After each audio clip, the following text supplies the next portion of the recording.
হজ তো করে ফেললাম, কিন্তু কাবা ঘর যে দেখলাম না। আমি বললাম কেমন কথা বলছেন আপনি? বলছে তাই, কাবা ঘর দেখিনি। এখন বলুন তো, হজ শেষ হয়ে গেছে আর আপনি বাড়ি আসবেন, আর যদি বলেন কাবা ঘর দেখলাম না, তাহলে মনে কেমন লাগবে? আপনি কি বলবেন? কাবা ঘর দেখলেন না, তার মানে আপনি যে হজ করতে নেমেছেন, আপনি কিছু পড়াশোনা করেননি। কোথায় কি করতে হবে, হজ করতে যাব, শিক্ষা একটা অর্জন যে আছে, আপনি শিক্ষা অর্জন করেননি, আপনি চেষ্টা করেননি। এই জন্য আপনি কিছু বুঝতে পারছেন না। এই জন্য আপনার উচিত হবে যে আমল যা করবেন রাসূল সাল্লাল্লাহু আলাইহি ওয়াসাল্লামের অনুসরণের মাধ্যমে। এই জন্য সর্বদাই দেখবেন কোরআন সুন্নাহ এর মাধ্যমে হক বিজয় হবে। আপনি কোরআন সুন্নাহর কথা, আপনাকে বাজনা বাজাতে হবে, হক কথা বলতে হবে। কোরআন সুন্নাহর কথা, মানুষ শিরক মুক্ত আমল, বিদআত মুক্ত আমল যখনই করবে, তখন আল্লাহর কাছে প্রিয় ব্যক্তি সে হবে ইনশাআল্লাহ।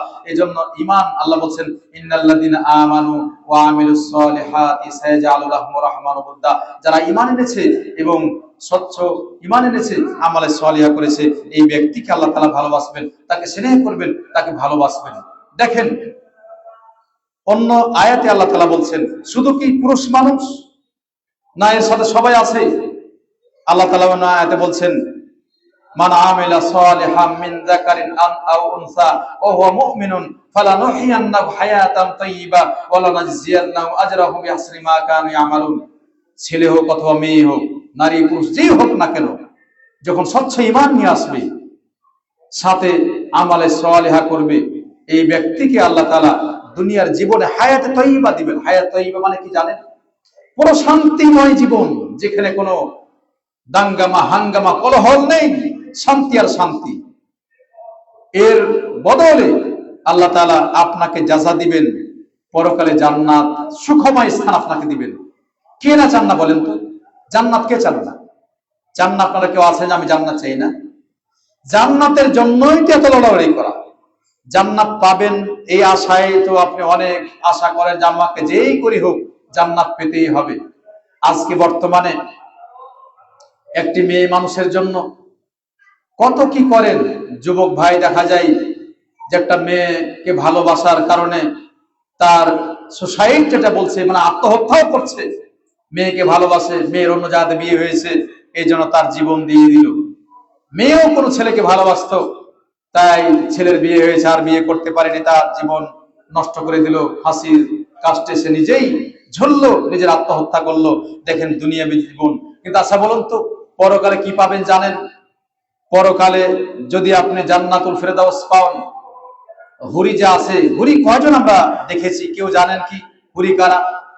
হুরি আমরা কেউ দেখিনি, কিন্তু হুরিদের মর্যাদা সম্পর্কে যা কোরআন সুন্নাহ এবং হাদিসে যা বলছে, যে যারা হুরি পাবে জান্নাতে কিয়ামতের দিন, এই হুরিদের কথা বলতে গিয়ে রাসূলুল্লাহ সাল্লাল্লাহু আলাইহি ওয়াসাল্লাম বলছেন, যেমন আপনি হুরির বডিতে যেন আপনার চেহারা, গোটা চেহারা সুরত আপনি দেখতে পাবেন, যেন আয়না তার বডিতে সেট করা আছে। দুনিয়াতে মেয়ে মানুষ আছে, পরকালে মেয়ে আছে। দুনিয়াতে নারী, পরকালে নারী, কিন্তু তারা, তাদের সম্মান ইজ্জত এক না, তাদের সম্মান চাহিদা এক না। আপনি দুনিয়াতে 4টি পর্যন্ত বিয়ে করতে পারেন, কিন্তু একটা বইয়ের দাহিতে জ্বালায় আপনি থাকতে পারছেন না। তার মানে আপনাকে ব্যস্ত করে রাখছে, এটা সেটা করতে করতে আপনি ব্যস্ত। এই লোকই জান্নাতে যাবেন।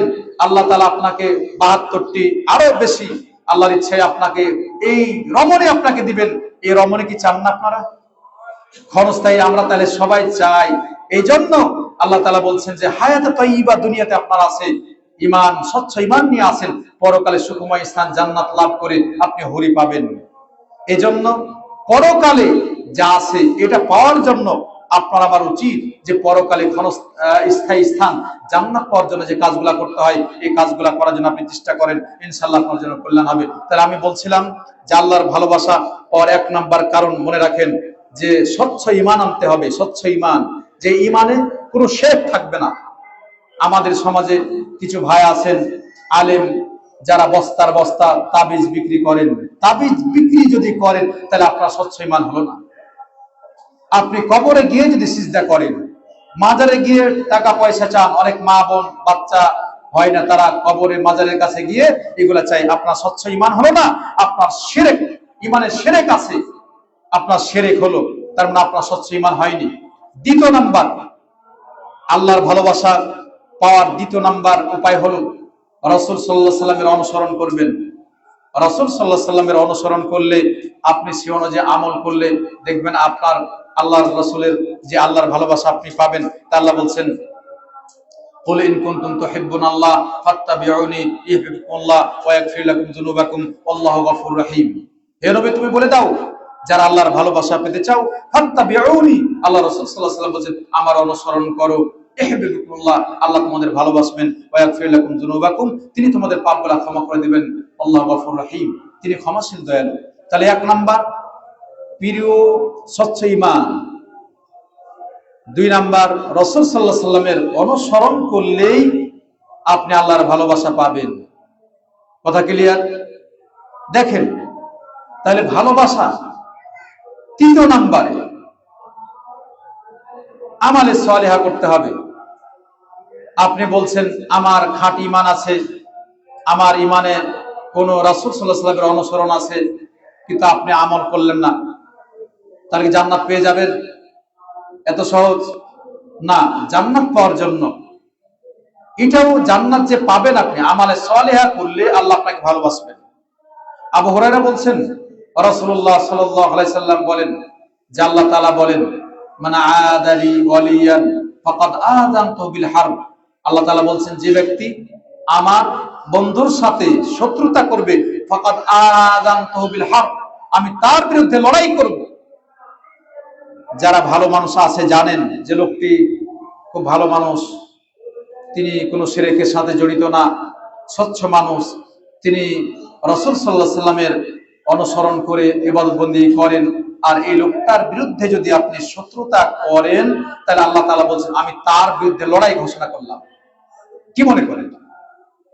আপনি মসজিদ করেছেন, আপনার মসজিদে 5 জন 7 জন লোক যাই হোক, এর বিরুদ্ধে যদি কেউ লড়াই করতে আসে, আপনাকে আমি প্রমাণ করছি না আপনি আল্লাহর ওলি, এটা আপনাকে আমি বলছি না। যদি আপনার ভিতরে কোনো শিরক না থাকে, আপনার পিওর খাঁটি ঈমান থাকে, আপনি যদি রাসূল সাল্লাল্লাহু আলাইহি সাল্লামের অনুসারী হয়ে থাকেন এবং আমালে সালেহ আপনার জীবনে থেকে থাকে, আপনার সাথে কেউ যদি দুশমনি করতে আসে, আল্লাহ তাআলা বলছেন, ফাকাত আযানতু বিল হারব, আমি তার বিরুদ্ধে আমি লড়াই করব। আল্লাহ তাআলার বাণী হাদিসে কুদসিতে আল্লাহ তাআলা এই কথা বলছেন, তার বিরুদ্ধে আল্লাহ তাআলা লড়াই করবেন, সে লড়াইয়ে পরাজিত হবে, আপনি জয়লাভ করবেন।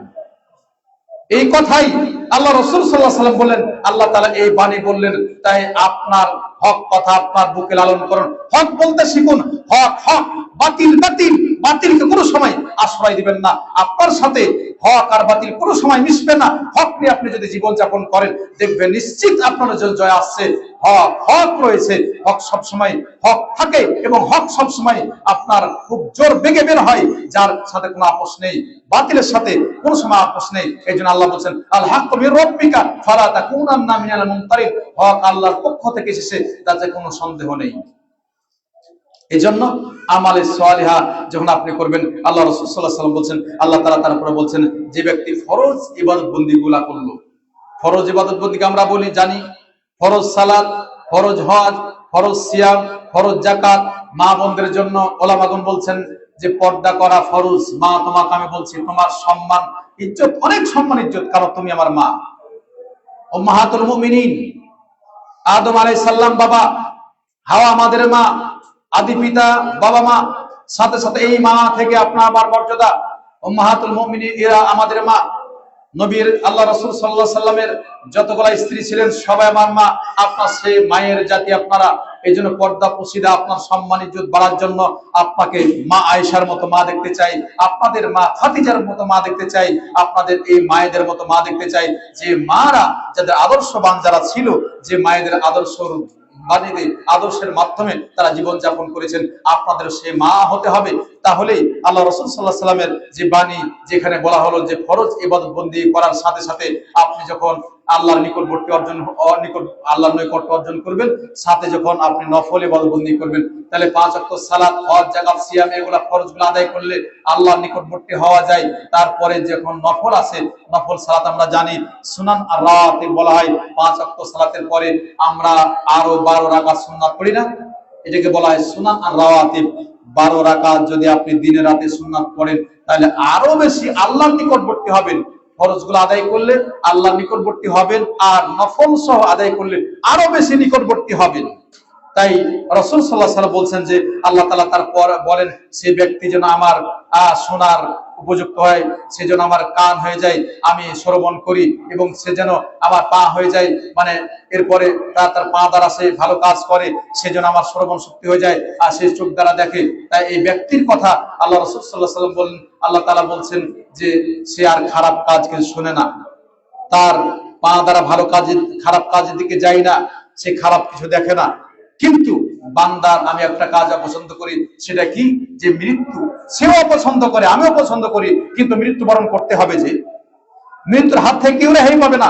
তাহলে এই হাদিসে স্পষ্ট করে দিলেন আল্লাহ তাআলা যে আমার সওয়ালে যদি আপনি থাকেন তাহলে আল্লাহ তাআলা আপনাকে ভালোবাসবেন। আপনি ফরজগুলো ঠিকভাবে আদায় করলে, নফল যখন আপনি আদায় করবেন, আল্লাহর নৈকট্য অর্জন করতে পারবেন, আল্লাহ আপনার কথা শুনবেন, আল্লাহ তখন আপনার হয়ে যাবেন। আল্লাহকে আপনি যা বলবেন সব কথা আল্লাহ তাআলা আপনার শুনবেন। ইমাম বুখারী মুসলিম হাদিসটি নিয়ে এসেছেন। তাহলে আমালে সালেহা আপনাকে আল্লাহর উদ্দেশ্যে যখন আপনি করবেন আমালে সালেহা, তখনই আল্লাহর ভালোবাসা পাওয়ার একটা মাধ্যম, আল্লাহকে ভালোবাসা, আল্লাহর ভালোবাসা আপনি পাবেন। 4 নম্বরে আল্লাহর ভালোবাসার অনেক পাওয়া রয়েছে, তার ভিতরে জিকির আজকারের মাধ্যমে আমাদের থাকা উচিত। জিকির আজকার, রাস্তা পথে যেখানে আপনি যাবেন, রাস্তায় চলছেন, বাড়ি থেকে যখন বের হচ্ছেন, বিসমিল্লাহি তাওয়াক্কালতু আলাল্লাহ লা হাওলা ওয়ালা কুওয়াতা ইল্লা বিল্লাহ, বাড়ি থেকে বের হলেন যে আল্লাহ তোমার উপরে আমি ভরসা করে বের হলাম। বাড়ি থেকে যখন বের হলেন, শয়তান বলছে ওই সময় যে না, যথেষ্ট হয়েছে, আমার করার আর কিছু নেই, এই আল্লাহর উপর ভরসা করে বের হয়েছে। তার মানে যতক্ষণ আপনি বাইরে আছেন, আল্লাহর উপর ভরসা করে বের হয়েছেন, আপনাকে শয়তান আর পদস্খলন করতে পারবে না। মসজিদে আসলেন, পড়ছেন বিসমিল্লাহ ওয়াসসালাতু ওয়াসসালামু আলা রাসূলিল্লাহ আল্লাহুম্মা আফতাহ লি আবওয়াবা রাহমাতিক, রাসূলের উপর দুরূদ পাঠ করলেন, সালাম দিলেন, এরপরে বলছেন আল্লাহ তোমার রহমতের দরজা খুলে দাও। মসজিদে যতক্ষণ পর্যন্ত আপনি থাকবেন, আল্লাহর রহমতে থাকবেন, জিকির আজকার সালাতের ভিতরে আপনি আছেন। আবার আপনি মসজিদ থেকে বের হইলেন, বলছেন বিসমিল্লাহ ওয়াসসালাতু ওয়াসসালামু আলা রাসূলিল্লাহ আল্লাহুম্মা ইন্নী আসআলুকা মিন ফাদলিক, এই কথা যখন আপনি বললেন, হে আল্লাহ তোমার অনুগ্রহ তালাশ করছি, আল্লাহর কাছে এই কথা যখন বললেন, আল্লাহর কাছে দোয়াটা পড়ে রাসূল সাল্লাল্লাহু আলাইহি ওয়াসাল্লামের এই যে পাঠ সালাম, তাকে সালাম দিলেন, তার উপর দুরূদ পাঠ করলেন, এরপর আল্লাহর অনুগ্রহ তালাশ করলেন, আপনি জিকির আজকারের মাধ্যমে আছেন। তাহলে আপনি এইভাবে জিকির আজকার যেখানে থাকেন, রাস্তা পথে চলছেন, আজে বাজে গল্প না করে, মানুষের গীবত তহমাত না দিয়ে আপনি ইস্তিগফার করুন, আস্তাগফিরুল্লাহ আস্তাগফিরুল্লাহ আস্তাগফিরুল্লাহ আপনি পাঠ করুন, আপনার মৃত্যুকে আপনি স্মরণ করুন, দেখবেন আপনার কল্যাণ হবে। এই জন্য আমর বিন আস তিনি বলছেন, রাসূলুল্লাহ সাল্লাল্লাহু আলাইহি ওয়াসাল্লাম বলেন, ইন্নাল ঈমানা লা ইয়াখলুকু ফি জাওফি আহাদিকুম কামা ইয়াখলুকু আস-সাওবা আল খালকাল জাদীদ ফাসআলুল্লাহ আন ইউজাদ্দিদাল ঈমানা ফি কুলুবিকুম। আমর বিন আস তিনি বলছেন, রাসূলুল্লাহ সাল্লাল্লাহু আলাইহি ওয়াসাল্লাম চমৎকার একটা উদাহরণ দিলেন। শোনো তোমরা, রাসূলুল্লাহ সাল্লাল্লাহু আলাইহি ওয়াসাল্লাম বলছেন যে তোমাদের পোশাক আশাক, এই যে আমরা নতুন পোশাক যে পরি, ঈদের ময়দানে যখন আমরা সালাত পড়তে যাই বা জুমার দিন মসজিদে আসি, সুন্দর পোশাক আশাক পরিধান করি, এবং অনেকে নতুন পোশাক আশাক পরিধান করে আমরা আসি। জুমার দিনও পোশাকগুলা পরিচ্ছন্ন পোশাক পরে আসার চেষ্টা করি, সাথে সাথে ঈদের ময়দান যখন যাই আমরা নতুন পোশাক পরি। দেখেন, নতুন পোশাক যে আমরা পরি, নতুন পোশাক কয়দিন পরবেন বলুন তো? 2 দিন 3 দিন, তারপর কিন্তু আর নতুন থাকে না, ময়লা হয়ে যায়। আল্লাহ রাসূল সাল্লাল্লাহু আলাইহি ওয়াসাল্লাম বলছেন, তোমাদের নতুন পোশাক আশাক পরার পরে যেমনটি তোমাদের পোশাকগুলা ময়লা হয়ে যায়, নোংরা হয়ে যায়, অনুরূপ ভাবে তোমাদের অন্তর একটা ঈমান আছে, ঈমানটাও ময়লা হয়ে যায়, ঈমানটাও দুর্বল হয়ে যায়, ঈমানও তোমাদের দুর্বল হয়ে যায়। এই ঈমানকে চাঙ্গা করতে হবে, ঈমানকে স্ট্রং করতে হবে, ঈমানকে শক্তিশালী করতে হবে। কি করে? ঈমানকে চাঙ্গা করতে হবে, ঈমানকে শক্তিশালী করতে হবে, ঈমানের বলে বলিয়ান হতে হবে। আপনি তাওবা ইস্তিগফার করুন, বেশি বেশি সালাত পড়ুন, ইবাদত বন্দি করুন, আপনি শিরক বিদআত ত্যাগ করুন, মসজিদে নিয়মিত আসার চেষ্টা করুন। আপনি পুরুষ মানুষ, মসজিদে আসার জন্য আপনি চেষ্টা করুন। মসজিদে সালাতের জন্য আজান হলে মসজিদে আপনি আসুন, বাড়িতে নয়, মসজিদে আসুন, তাওবা করুন, ইস্তিগফার করুন। আপনার মনে চাই, আপনার শয়তান, আপনার আম্মারা, একটা আম্মারা নামক অন্তর আছে, আপনার নাফস আছে, এই নাফসে সর্বদাই বলে তোমার যত প্রকার খারাপ কাজ আছে শয়তান সবসময় লেগে থাকে, আপনি এটা করুন, এটা করুন, এটা করুন। অন্যায় কাজে যেরকম আপনার বলে যাও তোমার বাড়িতে বউ আছে কিন্তু আরেকটা মেয়ে আছে, ওর সাথে জেনা করার জন্য যাও, ওখানে বেশি মজা পাবে। আপনার বাড়িতে বউ আছে, তারপরে মোবাইলের সাথে আরেকজন মেয়ের সাথে পষ্টি আপনি করছেন। শয়তান আপনাকে কি করে, এই খারাপ আত্মা কি করে ধ্বংস করবে এটা সর্বদাই চায়।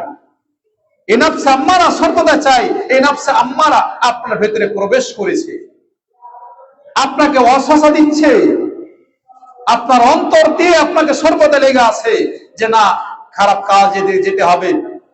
এখন বর্তমান মোবাইল সবার হাতে হাতে। আগে শুনতাম যে ওই জায়গাতে সিনেমা হল, ওখানে সিনেমা হল, ওখানে সিনেমা হল, দূরে দূরে যেতে হতো। এখন সিনেমা হল আর যেতে হয় না। বাড়িতে 6টি ঘর আছে আপনার, 6টি ঘরে সিনেমা হল, সবার হাতে মোবাইল, ইচ্ছা মতো দেখছেন।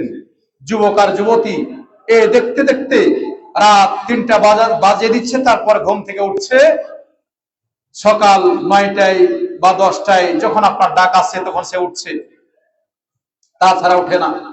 দেখুন আপনাকে শয়তান কোথায় নিয়ে যাচ্ছে। এই যে আল্লাহ রাসূল সাল্লাল্লাহু আলাইহি ওয়াসাল্লাম বললেন তোমার অন্তরে ঘুম ধরে গেছে, তোমার অন্তর নোংরা হয়ে গেছে, দুর্বল হয়ে গেছে। এর থেকে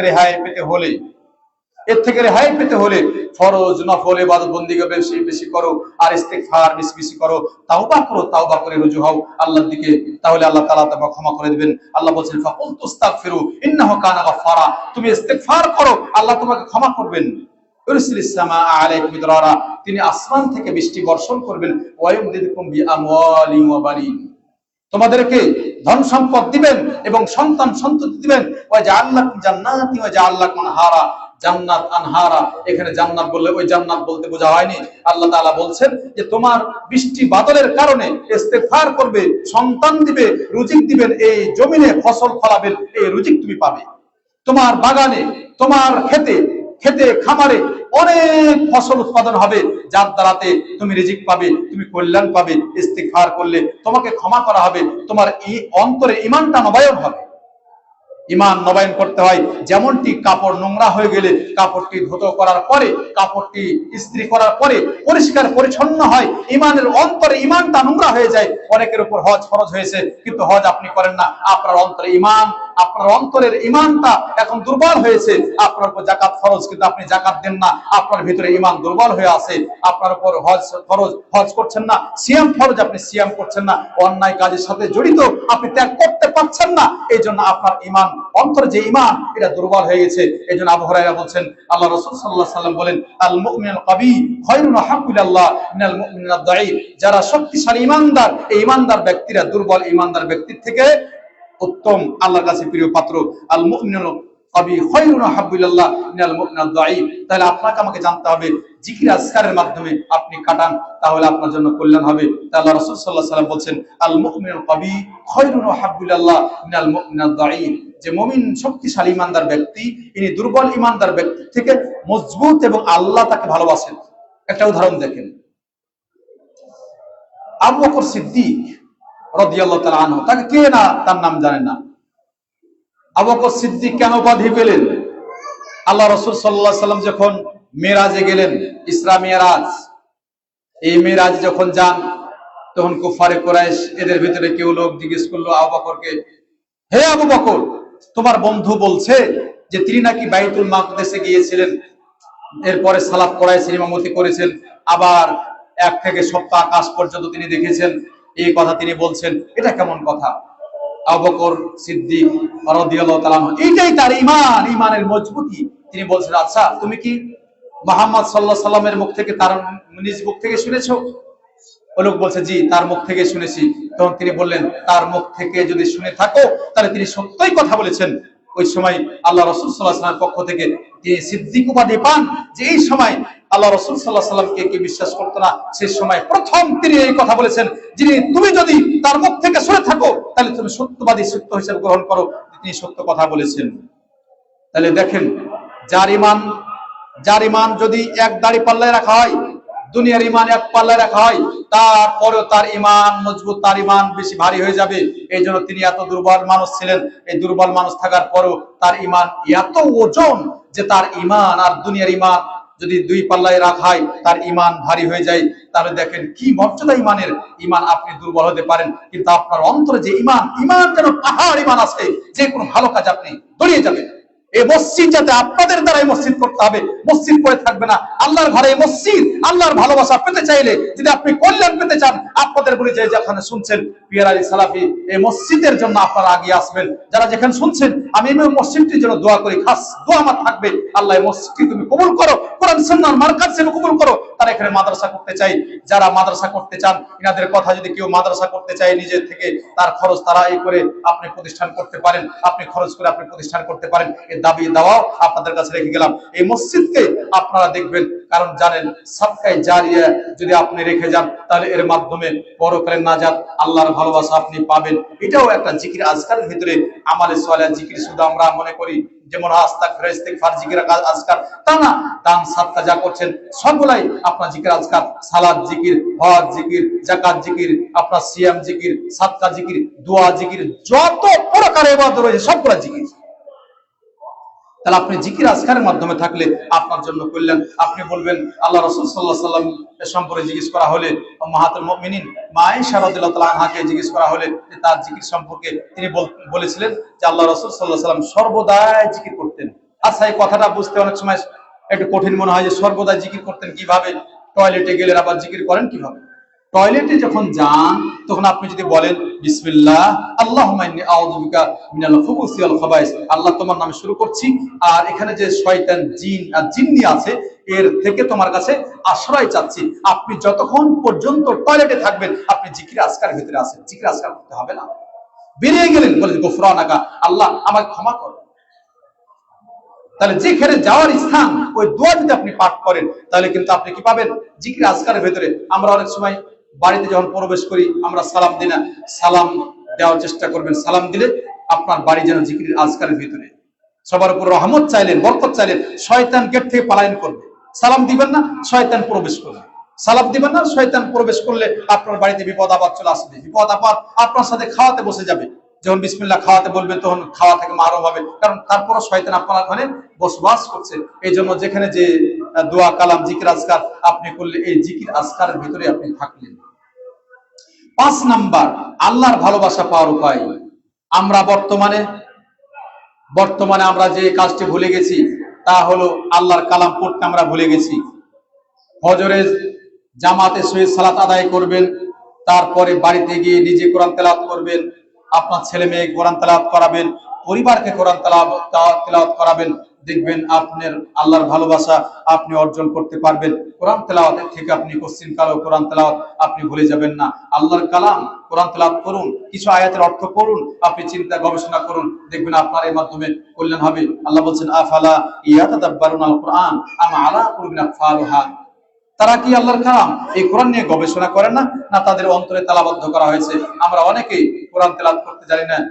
সালাফগণ যা বলেন তাদের কথাই, যে কেউ যদি সূরা ফাতিহা বিশুদ্ধ করে পড়তে না পারে, তাহলে তার সালাত হবে না। এই জন্য কোরআন যদি ভালো করে নাও পড়তে পারেন, অন্তত সূরা ফাতিহাটা বিশুদ্ধ করে নেবেন। প্রত্যেক সালাতে সূরা ফাতিহা পড়তেই হবে। ইমাম সাহেব যদি তার সূরা ফাতিহা ঠিক না হয়, তাহলে তার পিছনে সালাত হবে না। ইমাম সাহেবের কিরাত যদি না ঠিক হয়, তাহলে এই সালাতে সমস্যা আছে। এই জন্য কোরআন তেলাওয়াত শুদ্ধ করুন, কোরআন তেলাওয়াত শুদ্ধ করার চেষ্টা করুন। যদি না পারেন, সেক্ষেত্রে আপনি ওযুর কিন্তু চেষ্টা করুন। আপনি আবু হুরায়রা বলছেন, রাসূলুল্লাহ সাল্লাল্লাহু আলাইহি ওয়াসাল্লাম বলেন যে কোরআন পড়তে লেগে তার এমন কষ্ট হচ্ছে, শব্দটা এসে ইয়াতাতা, মানে ইয়াতাতা মানে অনেক কষ্ট হচ্ছে। তো বলছে লাহু আজরান, তার জন্য 2টা নেকি। চেষ্টা করছেন, পাচ্ছেন না, এই জন্য 2টি করে আপনাকে নেকি দেওয়া হবে। কোরআন তেলাওয়াত করার জন্য চেষ্টা করুন, আপনার কল্যাণ হবে। 6 নম্বরে, আল্লাহ রাসূল সাল্লাল্লাহু আলাইহি ওয়াসাল্লামের আদর্শ অনুযায়ী আপনার বাড়ি গড়ে তুলুন। রাসূল সাল্লাল্লাহু আলাইহি ওয়াসাল্লাম যে আদর্শ, সেই আদর্শ অনুযায়ী আপনার বাড়ির ভিতর যদি থাকে, তাহলে আপনার কল্যাণ হবে। বাড়ি আদর্শ যা জানেন, অনেক বিশাল আলোচনা, সেগুলোর দিকে আমি যাচ্ছি না। আপনার পয়েন্টটা আমি বলে দিলাম যে আল্লাহর ভালোবাসার পাওয়ার মাধ্যম আপনার বাড়িতে যে সালাত করবেন, নফল সালাতগুলো আপনি বাড়িতে পড়ার চেষ্টা করুন। নফল সালাত, আরো জিকির আজকার, কিছু সময় আপনি জিকির আজকার যেগুলা নফল ইবাদত বন্দেগী আছে, ঠিক সময় মা বোনেরা বাড়িতে সালাত আদায় করলে আল্লাহর ভালোবাসা একটা পাওয়ার মাধ্যম। ঠিক সময়ও মা বোন যদি সালাত আদায় করে, আজান এরপরে মসজিদে যে সময় সালাত হয়, এই সময় যদি আপনি সালাত আদায় করেন, তাহলে আপনিও আল্লাহর ভালোবাসা পাওয়ার একটি মাধ্যম করলেন, কাজ করলেন, আপনি আল্লাহর ভালোবাসা পেয়ে যাবেন। সৎসঙ্গে স্বর্গবাস, অসৎসঙ্গে সর্বনাশ। সর্বনাশ আমরা যে জানি, আবু হুরায়রা বলছেন, আল্লাহ রাসূল সাল্লাল্লাহু আলাইহি ওয়াসাল্লাম বললেন, আল মারউ আলা দীনি খালিলি ফালইয়ানজুর আহাদুকুম ইউখালিল। আপনি সৎসঙ্গ দিবেন, ভালো একজন লোককে বন্ধুতালি করবেন, মা বোন যা আছেন যারা বান্ধবী পাতাবেন, এই ভালো মানুষের সাথে বান্ধবী পাতালে আল্লাহর ভালোবাসা আপনি পাবেন। আপনি খারাপ কাউরির সাথে মিশলে খারাপ লোককে আপনার খারাপ পথে নিয়ে যাবে, বিধায় আপনি ভালো মানুষ যাদের সাথে, এদের সাথে উঠা বসা করলে আপনাকে ভালো পথে নিয়ে যাওয়ার চেষ্টা করবে, আপনাকে কল্যাণ পথে নিয়ে আসবে। যারা যুবক ভাই আছেন, আপনিও আপনার ভালো পথ, যারা ভালো বন্ধু আছে তাদের সাথে উঠা বসা করার চেষ্টা করুন। যারা খারাপ বন্ধু আছে আস্তে আস্তে এদেরকে ত্যাগ করার চেষ্টা করুন। তাদের সাথে মিশলে তাদের ভালো কথা শোনাবেন, তাদেরকেও এই পথে নিয়ে আসার জন্য চেষ্টা করবেন, তাহলে আপনার কল্যাণ হবে এবং আল্লাহর ভালোবাসা আপনি পাবেন। আল্লাহর ভালোবাসা অনেক পাওয়ার মাধ্যম রয়েছে, তার ভিতরে এই কথাগুলা সংক্ষিপ্ত আকারে বলার চেষ্টা করলাম। এবং কল্যাণকর ইলম অর্জনের মাধ্যমে আল্লাহর ভালোবাসা পাওয়া যায়। আল্লাহ রাসূল সাল্লাল্লাহু আলাইহি ওয়াসাল্লাম বলেন, মায়ুরিদিল্লাহু বিহি খায়রান ইউফাক্কিহু ফিদ্দীন। আপনি কল্যাণকর ইলম অর্জন করার চেষ্টা করবেন। আর ফজর সালাতের পরে একটি দোয়া পাঠ করার চেষ্টা করবেন, আল্লাহুম্মা ইন্নী আসআলুকা ইলমান নাফিয়া ওয়া রিজকান তাইয়্যিবা ওয়া আমালান মুতাকাব্বালা। আল্লাহর কাছে আমরা এই দোয়াটা বেশি বেশি পাঠ করব। ফজরের সালাতের যে আমরা দোয়া পড়ি সালাম ফেরানোর পূর্বে, এই দোয়ার মাধ্যমে ভিতর, অথবা সালাম ফেরার পরে, আল্লাহুম্মা ইন্নী আসআলুকা ইলমান নাফিয়া ওয়া রিজকান তাইয়্যিবা ওয়া আমালান মুতাকাব্বালা। এই দোয়াটি অর্থই, হে আল্লাহ, তোমার কাছে কল্যাণকর ইলম চাচ্ছি, মানে আমি যা আমল করব সেগুলো যাতে তোমার জন্যই হয়।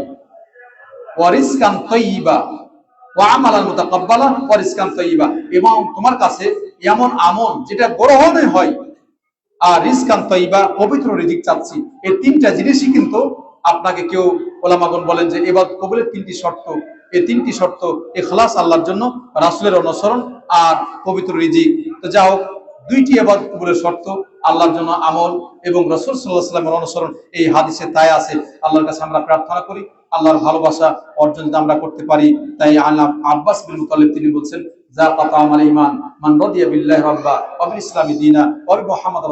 ওই ব্যক্তি ইমানের সাধন করেছেন যে ব্যক্তি আল্লাহকে পেয়ে সন্তুষ্ট হয়েছে, যে ব্যক্তি নাবিকে পেয়ে সন্তুষ্ট হয়েছে, যে ব্যক্তি ইসলামকে পেয়ে সন্তুষ্ট হয়েছে, এই ব্যক্তি ইমানের সাধন করেছে। আপনি যদি বলেন হিন্দুরা বহু মাবুদের ইবাদত করে তাদের কাফের বলা যাবে না, নিশ্চিত জেনে রাখেন এই হাদিস তার উত্তর জি না। ইসলাম ব্যতিরেকে অন্য কোনো ধর্ম আল্লাহর কাছে কবুল হবে না। যারা ইসলাম না নিয়ে যদি কেউ ইসলাম ধর্ম ব্যতিরেকে মৃত্যুবরণ করে, তাহলে এরা চিরস্থায়ী জাহান্নামী। তাই আল্লাহ বলছেন, ওয়ামাইয়াবতাগি গায়রাল ইসলামি দীনান ফালা ইউকবালা মিনহু ওয়া হুয়া ফিল আখিরাতি মিনাল খাসিরিন। যে ব্যক্তি ইসলাম ব্যতিরেকে অন্য কোনো দিন ধর্ম অন্বেষণ করবে, তার কাছ থেকে আল্লাহ কবুল করবেন না, তিনি পরকালে ক্ষতিগ্রস্তদের ভিতরে হয়ে যাবে। তারপরে যে হাদিসটা পাঠ করেছিলাম, আবু হুরায়রা বলছেন, রাসূলুল্লাহ সাল্লাল্লাহু আলাইহি ওয়াসাল্লাম বলেন, আল্লাহ তাআলা প্রত্যেক রাত্রের তৃতীয় অংশে তিনি নিম্ন আকাশে নেমে আসেন। এরপরে বলেন, মাইয়াদউনি ফাস্তাজিব লাহু। কেমন আছো, যে আমাকে ডাকবে তার ডাকে সাড়া দিব। মাইয়াসআলুনি ফাআতিলাহু। যে ব্যক্তি যা আছে, যে আমার কাছে চাইবে আমি তাকে তা দিব।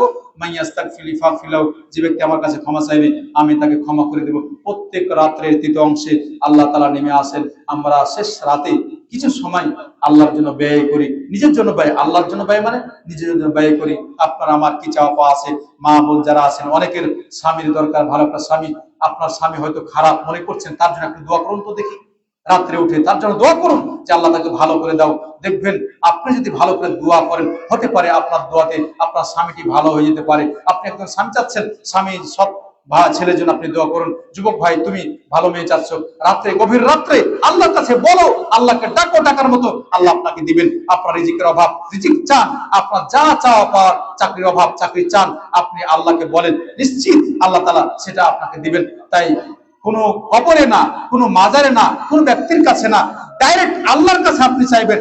ডাইরেক্ট চাওয়ার জন্য আল্লাহ তাআলা আপনাকে বলছেন, প্রত্যেক রাত্রের তৃতীয় অংশে তিনি নিম্ন আকাশে নেমে এসে এই কথা বলেন, মাইয়াদউনি ফাস্তাজিব লাহু। যে ব্যক্তি আমাকে ডাকবে তার ডাকে আমি সাড়া দিব। মাইয়া সালুনি ফাওয়াতি আলাও, যে ব্যক্তি আমার কাছে চাইবে আমি তাকে তা দিব। মাইয়া ইস্তাগফিরলি ফাগফিরলাহু, যে ব্যক্তি আমার কাছে ক্ষমা চাইবে আমি তাকে ক্ষমা করে দিব। আল্লাহর কাছে প্রার্থনা করি আল্লাহর ভালোবাসা অর্জন যাতে আমরা করতে পারি, আমরা যেন শিরক মুক্ত আমল করতে পারি, বিদআত মুক্ত আমল করতে পারি। এই মসজিদটি আল্লাহ যেন কোরআন সুন্নাহর মারকাজ কবুল করেন। যারা এই মসজিদ পরিচালনা করছেন আল্লাহ সবাইকে যেন কল্যাণ দান করেন। যারা দান সাদকা করেছি, মসজিদ দান, জমি দান করেছি, কথাবার্তা যারা যেভাবে করেছি আল্লাহ যেন সবার কল্যাণ দান করেন। ওয়া আখিরু দাওয়ানা আলহামদুলিল্লাহি রাব্বিল আলামিন। সুবহানাকাল্লাহু ওয়া বিহামদিকা আশহাদু আল্লা ইলাহা ইল্লা আনতা আস্তাগফিরুকা ওয়া আতুবু ইলাইক।